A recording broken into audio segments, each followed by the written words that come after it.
Je suis Olaf Nielsen, citoyen humain, et mon devoir est de prévenir le plus de monde possible. J'ai travaillé sur la construction du Svalbard Global Sealvault sur l'île de Spitsberg en Norvège, et sous couvert de construire des bunkers pour préserver notre richesse botanique, plusieurs gouvernements se préparent à la fin du monde, en construisant en fait des bases souterraines destinées à la protection des populations. Peu de personnes sont au courant, car il n'y a pas assez de place dans les camps pour sauver 6 milliards de personnes, et les gouvernements craignent un mouvement de panique en alertant l'opinion. En ce qui me concerne, je sais déjà que je devrais d'ici 2012 rejoindre la région de Mosjøen où se trouve une installation militaire enterrée. Ceux qui seront abandonnés en surface périront sans assistance et l'année 2012 sera marquée par des catastrophes naturelles comme personne sur Terre n'en a vécu. Les gouvernements prévoient la mort d'au moins 90% de la population mondiale. À ceux qui sont prêts à survivre, je recommanderais de se trouver un endroit sur un terrain élevé pour y stocker de la nourriture en boîte et de l'eau en quantité. Procurez-vous aussi des pilules contre les effets des radiations, des combinaisons de survie, des armes, et constituez des groupes de survie. Pour la dernière fois, je prie Dieu pour qu'il nous assiste. Olaf Nielsen, membre du gouvernement norvégien.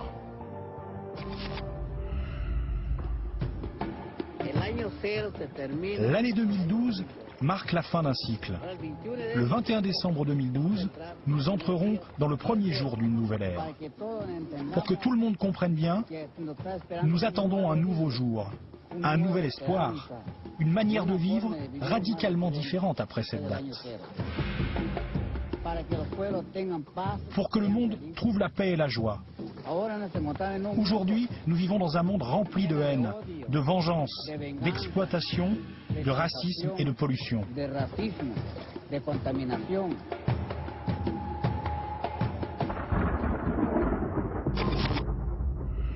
Un jour, certaines étoiles viendront ensemble en une seule rangée, comme cela s'est produit il y a des milliers d'années. En 2012, on a effectivement Vénus qui passe devant le disque solaire. Donc, effectivement, on a le Soleil, Vénus et la Terre qui seraient alignés. Et c'est un phénomène relativement rare. Des changements de climat et de nombreuses catastrophes peuvent se produire quand nous parviendrons tous à ce stade. Ce qui peut se produire, cela, personne ne peut le savoir réellement.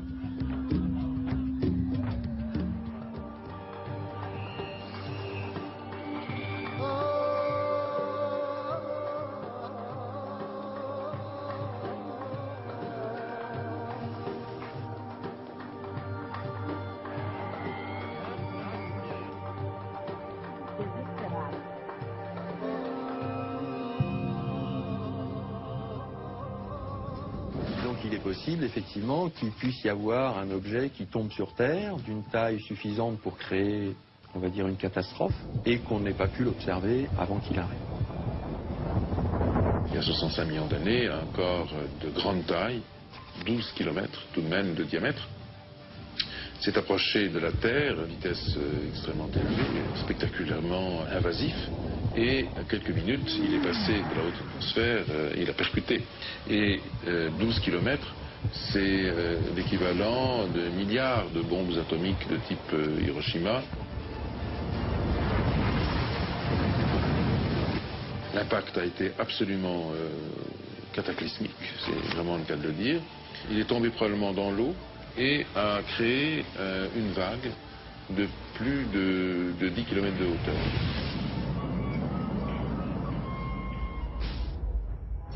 Il y a près de 4 milliards d'années, la Terre, alors 2 fois plus grosse qu'aujourd'hui et recouverte d'eau, s'appelait Tiamat et orbitait entre Mars et Jupiter.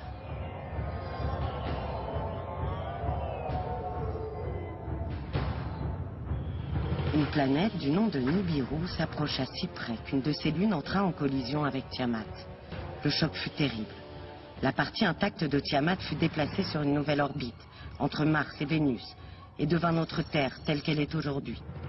La partie de Tiamat ayant subi le choc aurait été réduite en morceaux et ses restes seraient le bracelet martelé que nous appelons aujourd'hui la ceinture d'astéroïdes.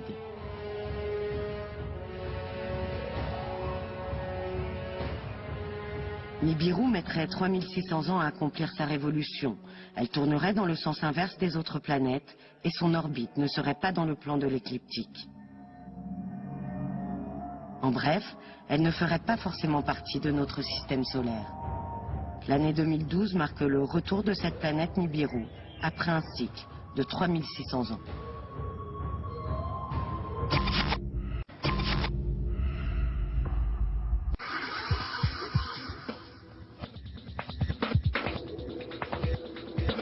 Certains phénomènes qu'on peut appeler extrêmes, type vagues de chaleur, sécheresse persistante ou très forte précipitation, sont en augmentation. C'est ce type de phénomène qui nous touche le plus directement. C'est à cela qu'on est le plus vulnérable. Tout le reste de la planète va souffrir d'une accentuation de la turbulence. Donc les ouragans, les tempêtes, les phénomènes climatiques non prévus, anormaux, vont sans doute se multiplier. On rentre dans des périodes dans lesquelles la seule chose qu'on sait, c'est que des choses changent, mais on ne sait pas exactement comment, on ne sait pas quelle va être la répercussion, mais on sait que potentiellement, on rentre dans des périodes de grande turbulence. Quand on a accélération des eaux qui viennent de l'amont, avec la fonte des glaciers, la dégradation des forêts, une montée du niveau de mer et puis une turbulence accrue au niveau cyclonique, eh ben, d'un seul coup, c'est des zones très peuplées qui deviennent non seulement très difficiles à vivre, mais en plus extrêmement risquées.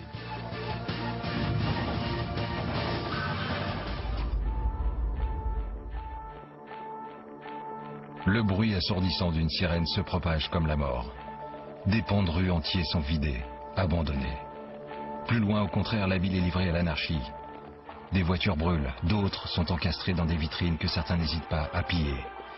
Les éléments naturels commencent à prendre une place conséquente.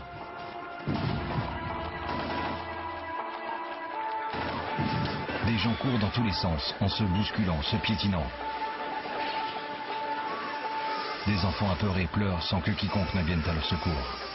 Pas même l'armée qui n'hésite pas à tirer sur la population. C'est la panique. Il ne reste que quelques heures avant le grand déluge. Une pluie diluvienne s'est mise à tomber. En périphérie de la ville, une foule s'agglutine derrière les barrières disposées par l'armée. La population s'entasse et les premiers sont écrasés sous le poids. Pourtant, les autorités n'ont donné aucun ordre de secours. Bien au contraire, elles n'hésitent pas à tirer sur certains fraudeurs. Des familles sont séparées. Des enfants pleurent en étant extirpés des bras de leurs parents. Le cauchemar a commencé. Alors que le ciel se fait de plus en plus noir et que le tonnerre gronde, une file de personnes est menée vers un bus. Ils ont tous été étiquetés et ont un collier de couleur rouge, bleu ou vert. Tout est devenu hors de contrôle. Les bus démarrent alors que les barrières cèdent. Certains manifestants essaient de s'accrocher mais en vain. Et de nouveaux coups de feu sont tirés. L'enfer finit par se confondre avec le son assourdissant des éléments naturels.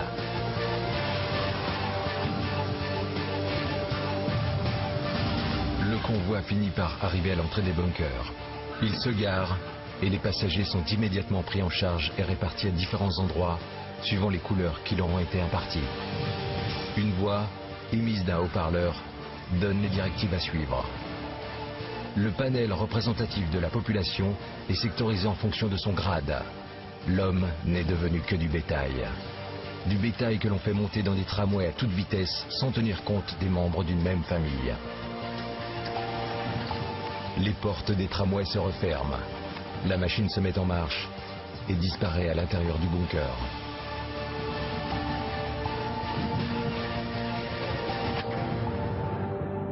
Des kilomètres de tunnels défilent. Le bruit assourdissant de la panique, des éléments naturels et des sirènes a fait place au silence des entrailles de la Terre et au bruit des rails qui courent sans relâche. Les survivants ne savent pas quoi penser. Ils ont peur et ressentent le terrible cataclysme qui se déroule au-dessus de leur tête.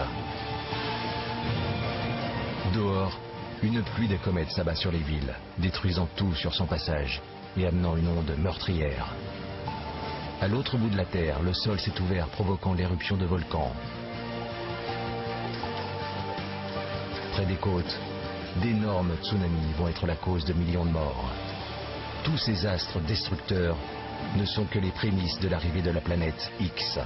Et plus de 90% de la population mondiale va périr. Dans les bunkers, les survivants découvrent un monde souterrain complètement aseptisé, sectorisé. D'immenses écrans diffusent les images de la fin du monde.